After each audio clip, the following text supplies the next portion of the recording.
This isn't a story about redemption. This isn't about a hero's journey. This is about survival, the kind that leaves scars you can't see. Sean Strickland didn't crawl out of hell to inspire you. He crawled out because fighting was the only language his life ever taught him to speak. Born February 27, 1989, in Anaheim, California, Sean's childhood wasn't just tough, it was a war zone. His father, a former boxer with demons of his own, swung between rage and regret. By 10, Sean knew more about dodging fists than math equations. By 14, he was living in his coach's garage, trading chores for gym time. Fighting wasn't a career choice. It was armor. 2008. Sean turns pro not for glory, but because the gym was the only place that didn't ask questions. His style, as messy as his life, part brawler, part wrestler, all anger. But it worked, 9-0 in 2 years. The UFC came calling, but the monsters in his head, those didn't go away. October 2018, a Harley-Davidson meets a truck. Sean's body meets pavement. Doctors say he might never walk right again. The UFC cuts him. For most, this is the end. For Sean, it was the first time he slowed down long enough to hear his own thoughts. 2 years, 7 wins, no flash, just fury. The UFC had no choice but to take him back. But this wasn't the same fighter. This was something new, something dangerous. 2 years, 7 wins, no flash, just fury. The UFC had no choice but to take him back. But this wasn't the same fighter. This was something new, something dangerous. Sean Strickland, Tarzan, is a middleweight menace known for his Philly shell defense and relentless jab. With a UFC record of 16-7 as of May 2025, 11 knockouts, and a 65.4% significant strike defense, the highest in his division, he's a technical marvel. His UFC journey began at UFC 171 in 2014, submitting Bubba McDaniel with a rear naked choke at 4:33 of round 1, showcasing his grappling roots. He followed with a split decision over Luke Barnett at UFC Fight Night 41, though 11 of 11 media outlets scored it for Barnett, sparking debate. In 2015, he faced Santiago Ponzinibbio at UFC Fight Night 61, losing a unanimous decision in a back-and-forth welterweight bout, his first UFC loss. Strickland rebounded at UFC Fight Night 71, outpointing Igor Araujo unanimously, and in 2016, he stopped Alex Garcia via third-round TKO at UFC Fight Night 83, landing precise strikes. At UFC 199, he edged Tom Breese in a split decision, showing his durability. A unanimous decision loss to Kamaru Usman at UFC 210 in 2017 tested him, but he bounced back at UFC Fight Night 120, winning a corrected unanimous decision over Court McGee after a scoring error initially called it a draw. In 2018, Eliseu Zaleski dos Santos knocked him out at UFC 224 in round 1, a rare stoppage loss. Strickland answered with a second-round TKO of Nordine Taleb at UFC Fight Night 138. After a 2-year layoff from a motorcycle accident, he returned in 2020 at UFC Fight Night 181, dominating Jack Marshman unanimously, despite Marshman missing weight.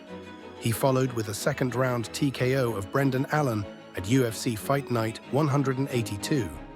In 2021, Strickland went 3-0, defeating Krzysztof Jotko, Uriah Hall, and Jack Hermanson via decisions at UFC on ESPN 23, UFC on ESPN 28, and UFC Fight Night 200, respectively, leaning on his jab and 184 significant strikes against Hall. A first-round knockout loss to Alex Pereira at UFC 276 in 2022 was a setback, but Strickland rebounded with a unanimous decision over Nassourdine Imavov at UFC Fight Night 217 in 2023. A split decision loss to Jared Cannonier at UFC Fight Night 216 followed, though he landed 171 strikes. In July 2023, he stopped Abus Magomedov via second-round strikes at UFC on ESPN 48, earning a title shot.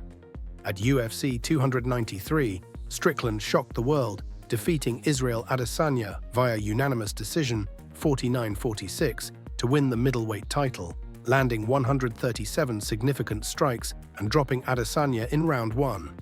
A massive upset as a plus 490 underdog. His reign ended at UFC 297 in 2024, losing a split decision to Dricus du Plessis, 47-48, 48-47, 47-48, despite outlanding du Plessis 173-137, with fans on X arguing he deserved the win. At UFC 302, he won a split decision over Paulo Costa, landing over 180 significant strikes in a clinical performance. In February 2025, he challenged du Plessis again at UFC 312, losing a unanimous decision 50-45, 50-45, 49-46, after a broken nose in round 4 stifled his offense, landing only 92 strikes. Across 23 UFC fights, Strickland's 29-7 overall record includes 11 KOs, 4 submissions, and 99 rounds fought, averaging 2.8 rounds per fight. His defensive style, praised by Joe Rogan for minimal hits taken and aggressive forward pressure, make him a fan favorite, though his one-dimensional jab-heavy approach struggles when trailing. At 34, Strickland's next fight is unannounced, but his resilience keeps him in the title hunt. Sean didn't just return to the UFC, he weaponized his chaos. The press hated him. Fighters feared him. Fans couldn't look away. His fights became psychological experiments, part boxing clinic, part therapy session. Against Jack Hermansson, a 25-minute jab fest that broke the Swede's will. Against Nassourdine Imavov, a middleweight masterclass on 3 days' notice. Most fighters sell personas. Sean, he vomited his truth onto the internet like a Molotov cocktail. The more uncomfortable he made people, the more they tuned in. September 2023. Sydney, Australia. Strickland, a 5-1 underdog, faces Israel Adesanya, the most dominant middleweight since Anderson Silva. The world expected a corpse. What they got was a tactical execution for the ages. For 25 minutes, Sean turned the last stylebender into a hesitant shadow. No trash talk, no emotion, just a man exorcising every demon through the sweet science of violence. Today, Sean Strickland is a walking contradiction. A champion who hates fame, a brutal fighter who funds foster kids' educations, a man who preaches self-reliance but still checks his rearview mirror for ghosts. His fights aren't just matches, they're exorcisms.